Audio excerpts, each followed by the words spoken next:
Si ustedes tienen la página 80 de su guía de estudio, van a ver una lista de las sesiones que nosotros vamos a ver empezando el día de hoy acerca del regreso de Cristo. Y el subtítulo de este estudio es Viviendo o Caminando con el fin en la mente, teniendo esa perspectiva de que Jesucristo va a regresar. En el estudio del día de hoy, nosotros vamos a empezar con Mateo capítulo 24. Y esto es lo que vamos a ver. Y termina con el Mateo capítulo 25 en la sesión número 6. Lo que vemos aquí es acerca de Jesucristo hablando a sus discípulos en lo que se conoce como el discurso del Monte de los Olivos. Y es interesante porque cuando los discípulos de Jesús le hicieron un par de preguntas, a veces Jesucristo los respondía con parábolas, a veces Jesucristo respondía con respuestas directas, o a veces Jesucristo respondía con ejemplos, o sea, la manera como él lo hacía.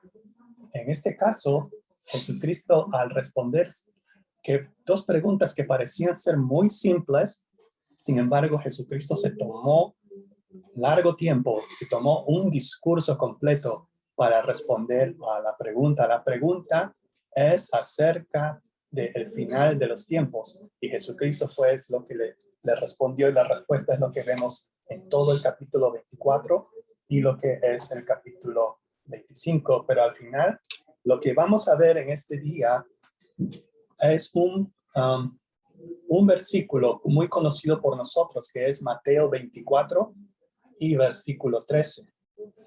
¿Y por qué es conocido por nosotros? Porque quizás ha causado o causa mucho debate, mucho argumento o mucho que tenemos que saber cuál es el significado. El estudio completo de 6 sesiones básicamente se basa en Mateo 24:13, que es el regreso de Cristo viviendo con el fin de la mente y que nosotros debemos permanecer hasta el fin. Ese es el estudio del día de hoy. Y las cosas del futuro siempre nos han causado cierta preocupación, curiosidad, ciertas cosas de saber qué es lo que va a pasar el día de mañana. Y eso es algo natural, yo diría, ¿verdad? Algo innato que es entre muchas personas, entre los humanos, ya sea creyentes y no creyentes. Imagínense, ¿verdad? Si yo supiera cuánto va a ser el marcador, el score de mi equipo favorito el día de mañana, ¿verdad? Yo le pondría apuestas a todo ello, ¿verdad? Ya no tendría por qué preocuparme en ir a alentar a mi equipo. Imagínense si yo supiera cómo va a estar el mercado de la bolsa el día de mañana, ¿verdad? Si pongo todas mis inversiones en ciertas acciones o en Apple o en Twitter o cualquier otra de esas compañías, eso es lo que yo me preocupo, ¿verdad? Y también sucede con los analistas políticos. Ellos quieren saber quiénes van a ganar las siguientes elecciones y eso también es algo que todos quieren saber.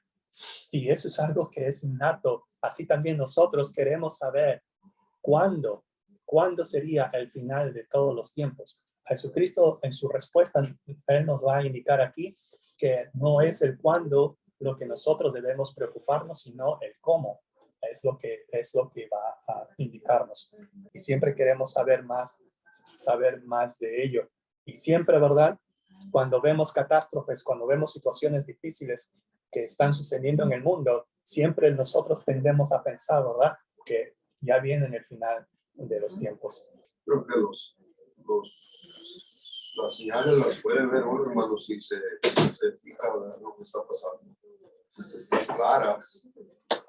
Es cuestión de conocer y relacionar con lo que está pasando. Así es, hermano. Señor bendito, gracias, Señor, por un nuevo día, Padre amado. Gracias por tus misericordias.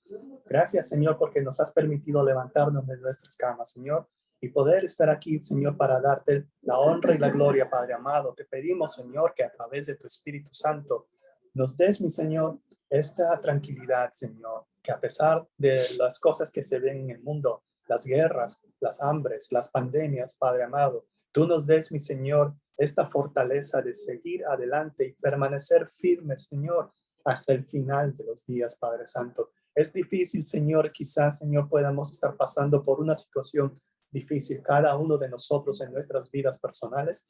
Danos, mi Señor, la entereza, el coraje, la valentía, Señor, de siempre estar permanentes en ti, Padre amado, a pesar de las cosas que nosotros vemos. Esta mañana te pedimos, Señor, que acompañes a mis hermanos aquí y nos ayudes, mi Señor, de manera conjunta a aprender de tu palabra y podamos ponerla en práctica, Señor, durante todo el resto de nuestros días. Te lo pedimos, Padre amado, en el nombre de tu Hijo, nuestro Señor y Salvador, Jesucristo el único. Amén.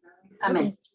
Hermanos, nosotros pasemos al Evangelio de Mateo, capítulo 24.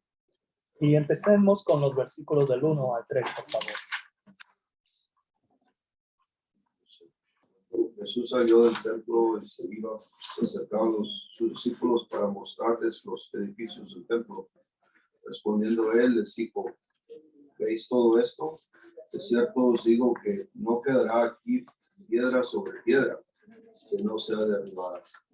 Y estando él sentado en el monte de los olivos, los discípulos se le acercaron aparte, diciendo: dinos, ¿cuándo serán estas cosas y qué señal habrá de tu venida y del fin del siglo? Gracias, hermano. Cuando Jesús y sus discípulos salían del templo, los discípulos le llamaron atención a Jesucristo para que aprecie el recinto o los recintos del templo, ¿verdad? Las cosas que estaban adornadas en oro. Marcos 13:1 dice: saliendo Jesús del templo, le dijo uno de sus discípulos: Maestro, mira qué piedras, mira qué edificios, o como diríamos nosotros, ¿verdad? Mira qué piedrotas. Mira, ¿verdad? El orgullo que tenemos nosotros, ¿verdad? De nuestro templo, nuestro máximo símbolo de orgullo, de nuestra religión, de nuestra adoración a Jesús. Y eso a veces siempre tendemos nosotros a hacer así también, hermano. A presumir, ¿verdad? Y pensando de que a veces las cosas materiales que tenemos en este mundo son cosas que las vamos a agarrar, ¿verdad? Son sentimientos de orgullo.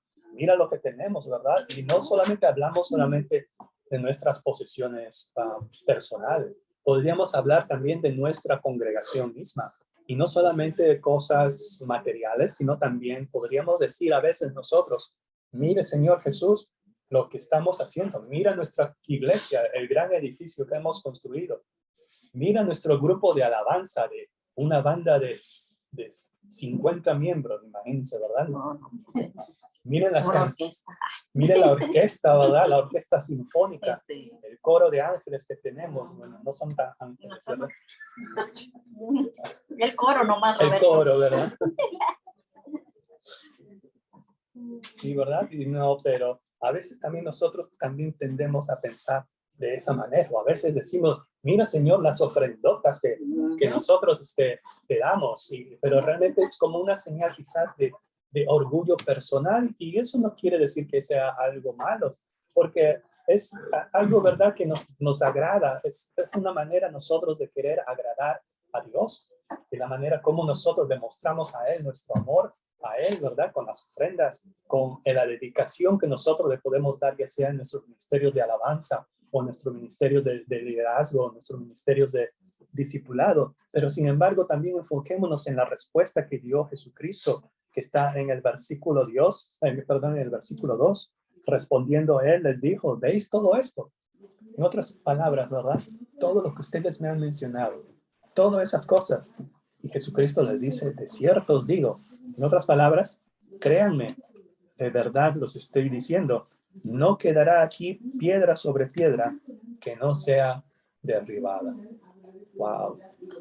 Todo nuestro Señor de símbolos, nuestros símbolos de orgullo, nuestros símbolos de dedicatoria al Señor, todo eso dice no va a quedar en pie.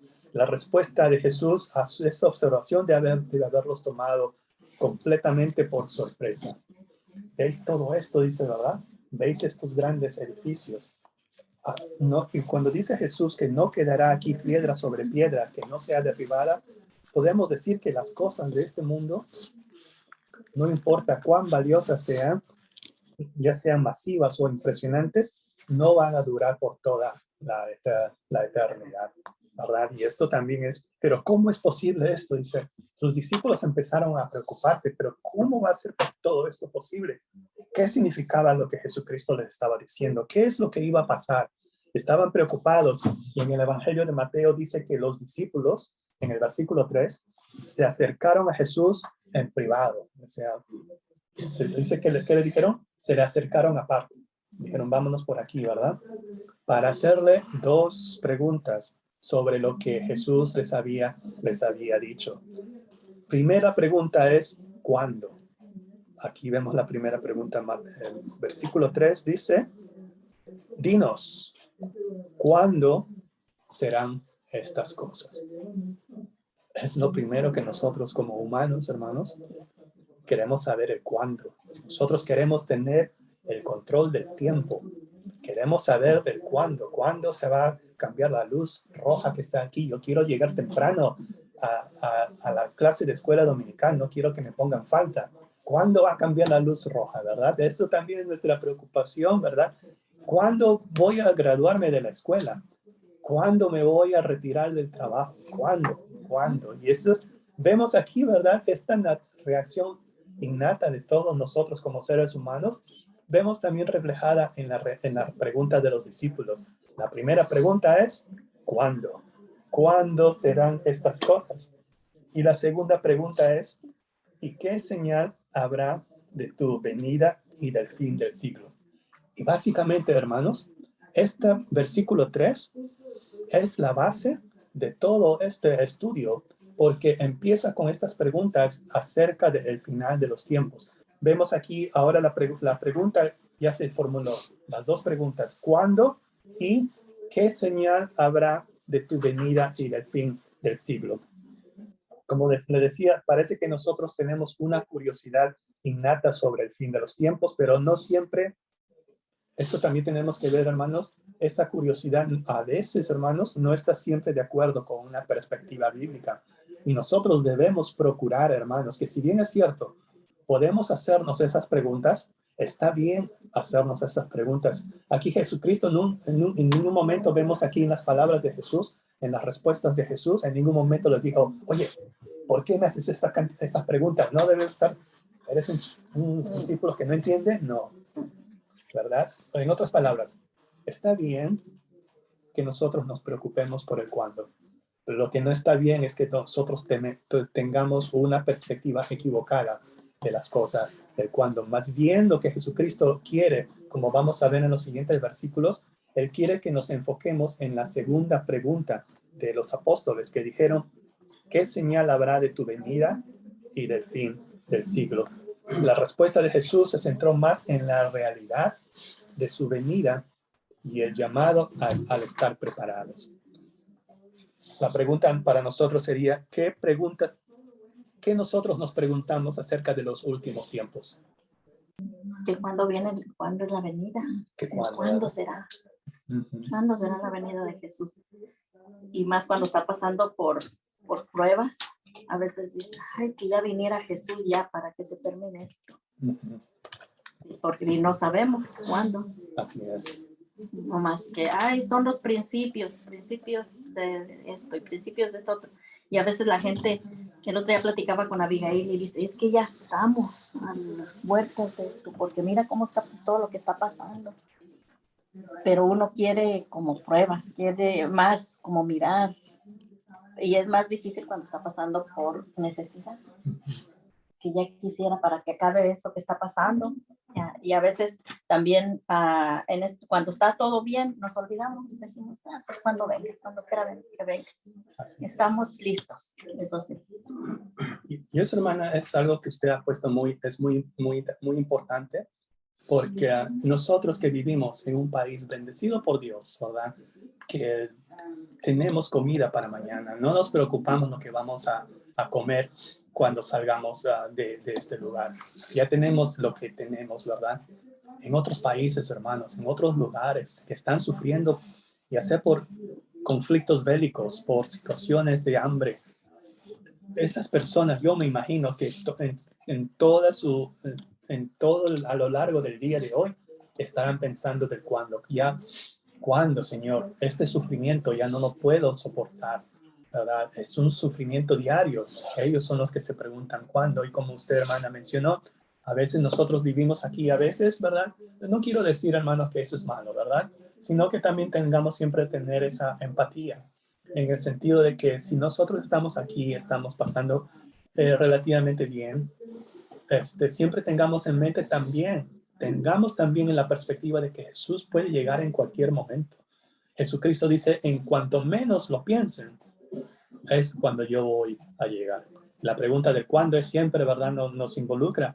Y como la escatología dice, el estudio del final de los tiempos, son tiempos que no han llegado.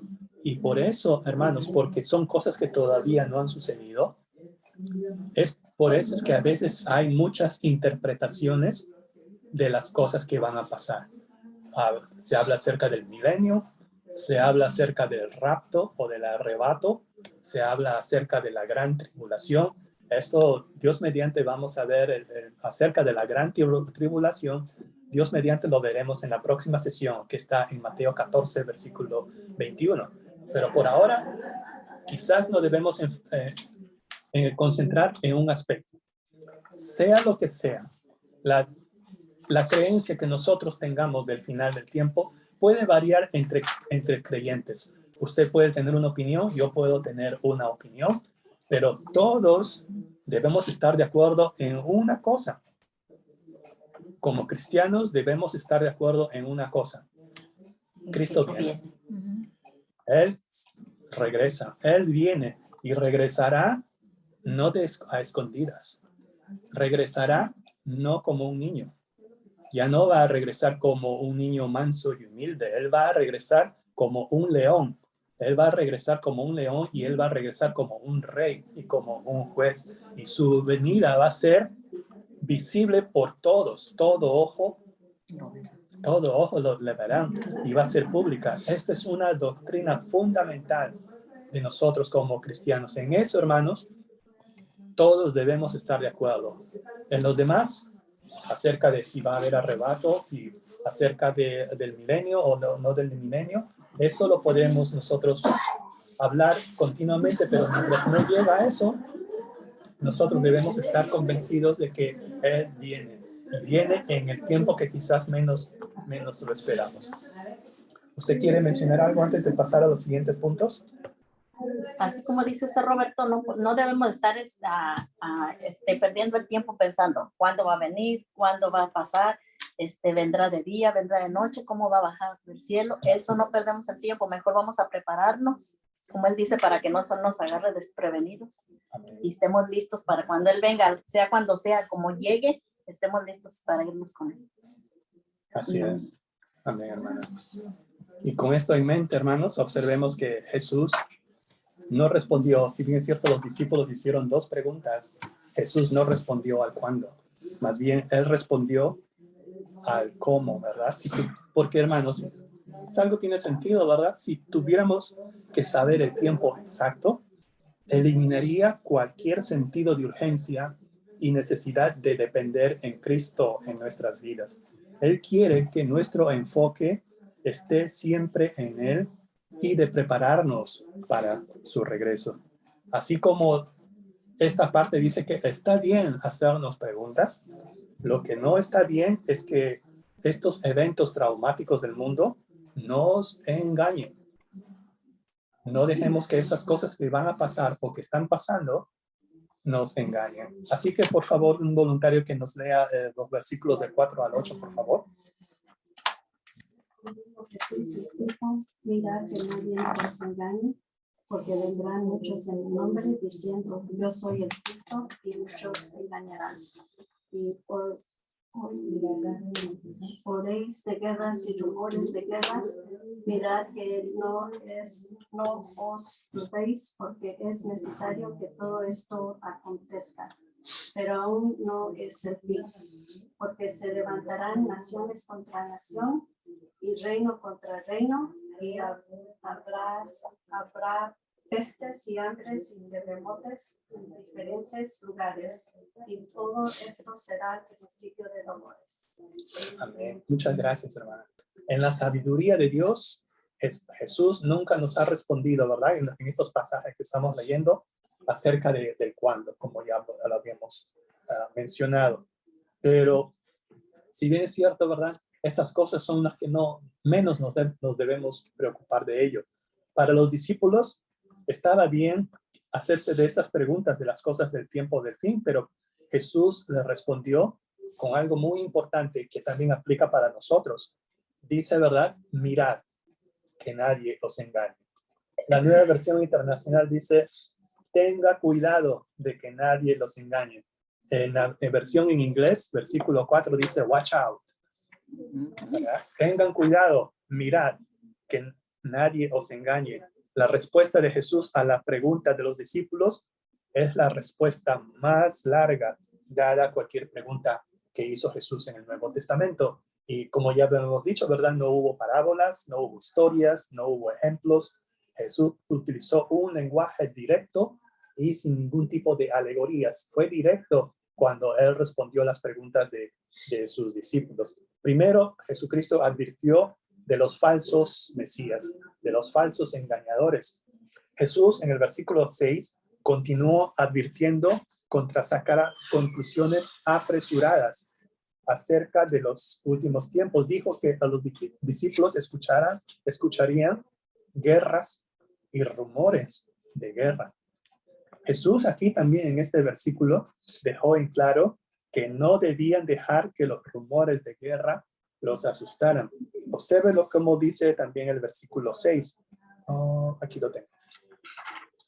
El versículo 6 también dice, mirad que no os turbéis. Así como el versículo 4 dice, mirad que nadie os engañe. O sea, tengan cuidado de que alguien los engañe.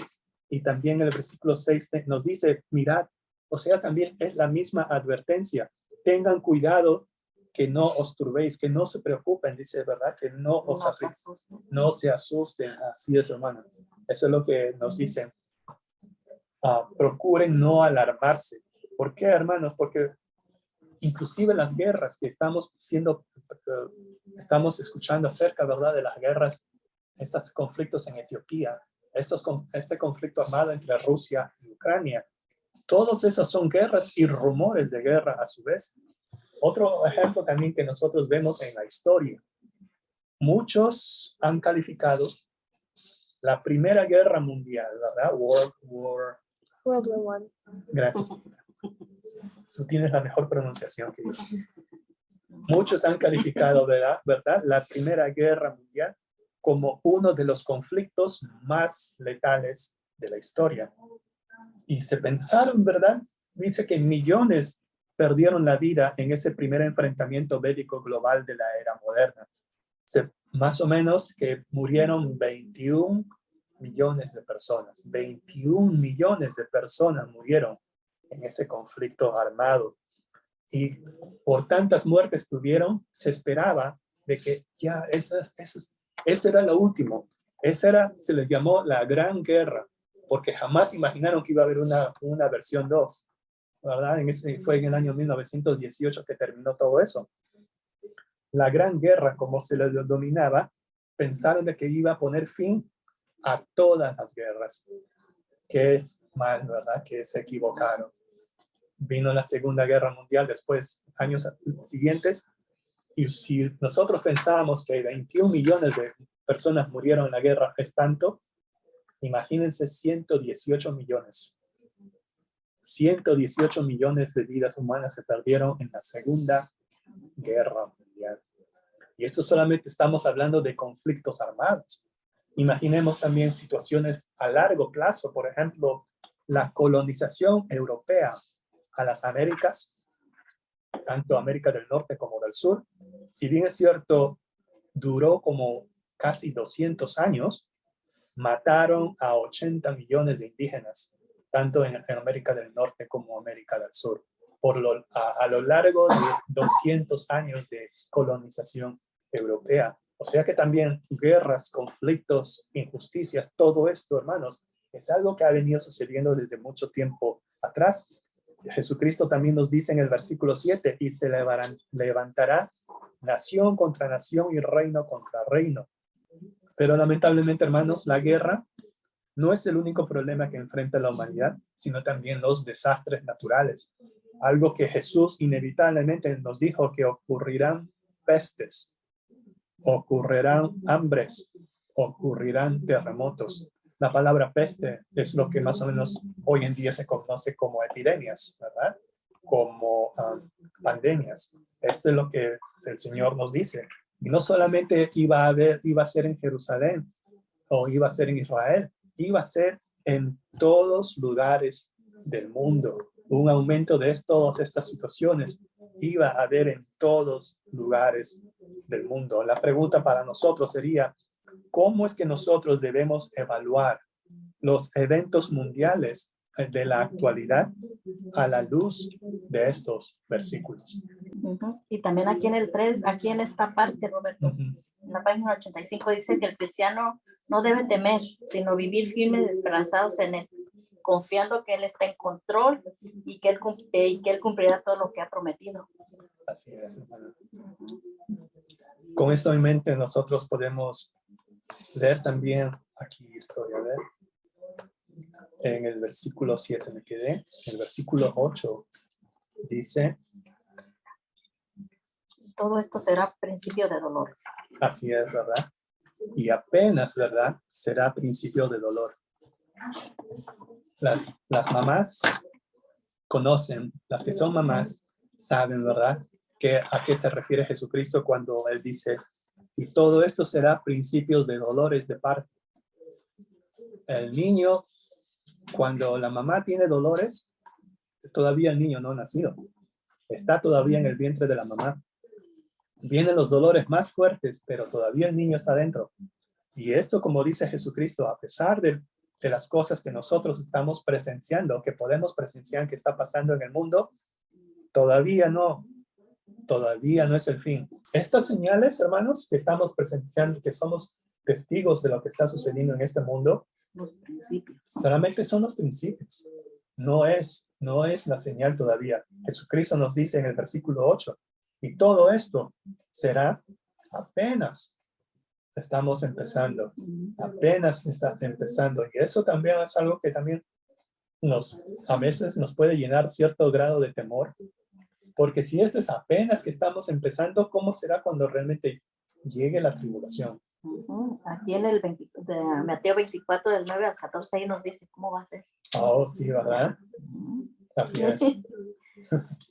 Y eso también es un aspecto que también, ¿verdad? Que nosotros debemos ver. Jesús dijo que estos eventos no son señales de que el fin sea inminente. Todos estos eventos naturales o creados por el hombre, por dolorosos que sean, pueden presagiar el final, pero no son el final en sí mismos. Y como usted dijo, hermana, en los siguientes versículos nos enseña Jesús que no debemos permitir que la persecución y que las cosas que vamos a experimentar nos impidan para compartir el evangelio de Cristo Jesús. Entonces os entregarán a tribulación y os matarán y seráis aborrecidos de todas las gentes por causa de mi nombre. Muchos tropezarán entonces y se entregarán unos a otros y se aborrecerán. Y muchos falsos profetas se levantarán y engañarán a muchos. Y por haberse multiplicado la maldad, el amor de muchos se enfriará. Mas el que persevera hasta el fin estará salvo. Y será predicado el evangelio del reino en todo el mundo para testimonio a todas las naciones, y entonces vendrá el fin. Gracias, hermano. A veces cuando yo estaba leyendo estos versículos, yo lo estaba leyendo desde la perspectiva de que a mí esto nunca me va a pasar. Que bueno, esto le pasará a otros, pero yo estoy firme, dicen, ¿verdad? A veces lo decimos, a veces hasta con cierto orgullo. ¿Por qué? Porque empezando, ¿verdad? Con con la analogía de las piedras del templo y cuando los discípulos le dicen, mira Señor estas piedrotas, ¿verdad? Mira estas piedras. Así es mi fe. Así es mi fe. Así es como yo te sirvo. Y Jesucristo le dice, ve todo esto, no quedará piedra sobre piedra. Todo esto se va a derrumbar. Entonces, hermanos, si nosotros vemos estos versículos como algo de que nosotros podemos caer víctimas y podemos caer en esta situación, también tengamos presente que lo que debemos aprender aquí, hermanos, es que debemos estar firmes, a pesar, hermanos, de que posiblemente nosotros podamos caer en estas cosas, porque dice, entonces os entregarán a tribulación. O en otras palabras, en la Nueva Versión Internacional dice, entonces los entregarán a ustedes para que los persigan y los maten. Hermanos, ¿es posible que nosotros perdamos la vida por causa de Cristo? Es muy posible, hermanos, ¿verdad? Y quizás podemos decir, no, yo vivo en un país que está protegido por las autoridades y de eso no hay garantía, hermanos, ¿verdad? Puede ser en cualquier momento que nosotros tengamos que ser martirizados por nuestra creencia en Cristo Jesús. Y eso es algo que nosotros debemos siempre tener en cuenta, hermanos. Y en cualquier caso, todo lo que nos dijo Jesús aquí en estos versículos que la hermana leyó, no parecen ser buena noticia, ¿verdad? Más bien pareciera que nos sea una causa de desaliento. Pareciera que Jesús dijera a sus seguidores que experimentaríamos una opresión absoluta, una opresión extrema. Seríamos martirizados, seríamos odiados todas las naciones a causa de él. En mi nombre, dice, ¿verdad? Aborrecidos de todas las gentes por causa de mi nombre. Un cuadro sombrío que nosotros como creyentes experimentaremos al acercarse los últimos días. Primero, seremos aborrecidos. En el estudio pasado, ¿verdad? Conectados en Cristo, ¿se acuerdan esos pasajes del Evangelio de Juan? Ahí nosotros llegamos a aprender cómo es que Jesucristo nos advirtió en Juan capítulo 15, cuando nos dijo, si el mundo os odia, recordad que a mí me ha odiado primero. Vemos aquí, hermanos, que cuando nosotros vayamos a ser aborrecidos por nuestra fe en Cristo Jesús, no esperemos que nos aplaudan, más bien esperemos que nos aborrezcan, nos odien. ¿Por qué? Porque a Jesús primero han odiado. El versículo 10 habla acerca de un resultado de estas tribulaciones. Él reconoció Jesús aquí que muchos se apartarán de la fe. A esto es lo que yo me refería, hermanos, ¿verdad? Cuando yo digo, no, a mí esto no me va a pasar. A mí, yo estoy fuerte como estas piedras del templo. A mí esto no me va a pasar, pero eso es lo que nos está advirtiendo Jesús. Muchos se apartarán de la fe. Cuando él dice, muchos tropezarán. La palabra tropezar tiene que ver con el caminar. Y el caminar, ¿verdad? Los pies tropiezan. Muchos tropezarán. Trágicamente las personas renunciarán a su fe por muchas razones, hermanos. Ya sea por miedo. En primer lugar, yo diría miedo. Porque imagínense, ¿verdad? Si van a matar a los que dicen que son cristianos, lo primero que yo voy a hacer, me voy a apartar de la fe, voy a apostatar, como se dice, ¿verdad? Voy a renunciar de mi fe. Segundo, puede ser las dudas. Muchos se van a desilusionar. Muchos inclusive se van a tener una ira contra Dios. No solamente algunos dejarán la fe, sino que muchos, dice, traicionarán. Muchos os entregarán. Por eso le digo, hermanos, a veces tengamos también la manera de pensar estos versículos como una señal de que nosotros también dice, ¿verdad? Como dice, tengan cuidado, mirad que estas cosas no nos sucedan a nosotros. ¿Por qué, hermanos? Hemos tenido, ¿cómo se puede decir? Un periodo de prueba. Sí, ¿verdad? ¿Hemos tenido un periodo de prueba o no? En estos dos últimos años. Con la pandemia. ¿Cuál fue nuestra respuesta cristiana de muchos de nosotros como cristianos? ¿Cuál fue nuestra respuesta a la pandemia? El temor por la vida de uno, como usted lo mencionó, hermana, o la vida de nuestros seres queridos, puede o podría obligar a las personas a hacer cosas que normalmente no haríamos. Usted y yo podemos decir, yo jamás haría eso. Entonces, en ese sentido, hermanos, a veces en situaciones así, de situaciones tan extremas como estos casos de guerra, pidámosle a Dios, ¿verdad? Que no caigamos en esa situación. Pues por eso que yo le digo, ¿verdad? A veces cuando yo empezaba a leer estos versículos, yo más bien pensaba, ¿verdad? Esto a mí jamás me va a pasar. Yo estoy fuerte, mi fe es fuerte, pero tengamos esta humildad, hermanos. Que Dios nos dé la firmeza, siempre que estar permanentes, firmes en Él, a pesar de estas cosas que van a pasar, a pesar de que el mundo nos aborrezca, a pesar de que muchos podrían decir que son cristianos, pero sus corazones todavía no han sido transformados para la salvación y gracia de Cristo. Versículo 13, hermanos, es también muy importante, muy interesante. ¿Quién me puede leer el versículo 13, por favor? Mas el que persevere hasta el fin, este será salvo. Así es. ¿Cuántas veces hemos escuchado o hemos leído este versículo? ¿Cómo se interpreta este versículo? En el que esté firme. Que confíe, que crea. De verdad, de que persevera, ¿verdad? ¿Y qué dice? ¿Qué va a pasar con aquel que está confiando y que esté firme? Será salvo. ¿Y qué entendemos por esa palabra, salvo?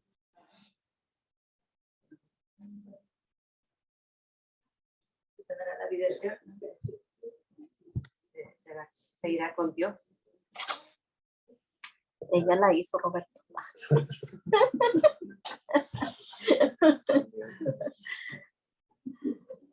Y esas son, ¿cómo se puede decir? Interpretaciones que nosotros no podemos sacar, hermanos.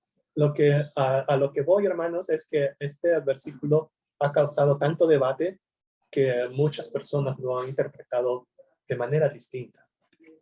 Que si vamos a perder la salvación, de que si nosotros tenemos que luchar por nuestra salvación, de que si no somos firmes, entonces perdemos la salvación. Entonces, siempre es qué cosa es el ser salvo, qué significa el ser salvo. Podríamos decir que hay tres interpretaciones de este versículo. La primera interpretación es que aquellos que permanecen fieles a Cristo hasta la muerte verán la salvación eterna. Eso es lo que usted, hermana Melba, mencionó, ¿verdad? Otra interpretación es que la fidelidad de por vida es una señal de la verdadera salvación. La tercera interpretación es que aquellos que sobrevivan a los eventos catastróficos que conducirían a la segunda venida de Cristo se salvarán de la muerte y estarán físicamente presentes en su reino terrenal. Eso es lo que se refiere a estas personas que cuando llegue la tribulación y sobrevivan a la tribulación, estos van a estar salvados, no van a necesitar que mueran, sino que ellos van a vivir. Se puede decir que de estas tres interpretaciones, la que más probable es, la que más tiene sentido, es la tercera, ¿verdad? Que aquellos que sobrevivan a los eventos catastróficos que conducirían a la segunda venida de Cristo se salvarán de la muerte y estarán físicamente presentes en su reino terrenal. Pero lo que tenemos que concentrarnos, hermanos, como ya lo habíamos dicho, es en el versículo 14. El versículo 14 nos dice, y será predicado este evangelio, refiriéndose a las buenas noticias de salvación del reino en todo el mundo, hermanos, para testimonio a todas las naciones. Y entonces, después que se haya predicado el evangelio a todo el mundo y a todas las naciones, entonces vendrá el fin. En este versículo, Jesús hizo una predicción muy certera, muy audaz sobre el futuro, que antes de que Él regresara, será predicado este evangelio a todo el mundo. Y a pesar de la oposición, hermanos, a pesar de las cosas que vamos a experimentar, nosotros como creyentes, nuestro trabajo y nuestra misión es siempre de compartir las buenas nuevas del reino hasta que Jesús regrese. Como conclusión podemos decir, hermanos, que cuando llegan las pruebas, debemos tomar esta decisión, esta determinación de mantenernos firmes en nuestro compromiso con Cristo. El miedo, el pánico, la ansiedad, bueno, yo sí, ¿verdad? La ansiedad y la preocupación. Como la palabra del Señor nos enseña aquí en este estudio, debemos permanecer firmes hasta el fin. Todas estas señales preliminares que conducen a su regreso, algunas ya se han cumplido. Por lo tanto, podemos decir que Él podría regresar en cualquier día, porque Él tiene la potestad para hacerlo. Sin embargo, hermanos, como no sabemos cuándo será ese día, estas palabras de Jesús nos desafían a permanecer fieles y expectantes. Y hasta que Él venga, hermanos, sigamos compartiendo el Evangelio del Reino. Vamos a orar, hermano. Bendito Padre y Señor Celestial que está en los cielos, la tierra y en todo lugar. En esta bendita mañana venimos ante su presencia dándole la honra, la gloria, las gracias, Señor, por este día que nos ha permitido estar aquí en su casa de oración para alabar y glorificar su santo nombre. También, Padre Santo, para aprender más de su palabra. Gracias, Padre Santo, porque siempre ha estado con nosotros, siempre nos ha cuidado y nos ha protegido. Síganos dando esa fe, esa confianza de que usted en cualquier cosa que podamos estar pasando, usted está en control, bendito Padre. Gracias por todo lo que nos da y gracias por todas las bendiciones recibidas. Y gracias porque usted es el Señor y bueno y misericordioso que nunca nos desampara, Señor bendito. Bendiga a todas las familias aquí en esta mañana, aquí representadas, Señor, y que usted esté con nosotros y que confiemos siempre, porque todo se lo pido y se lo ruego en el nombre que es sobre todo nombre de Cristo Jesús. Amén. Amén. Gracias. Gracias.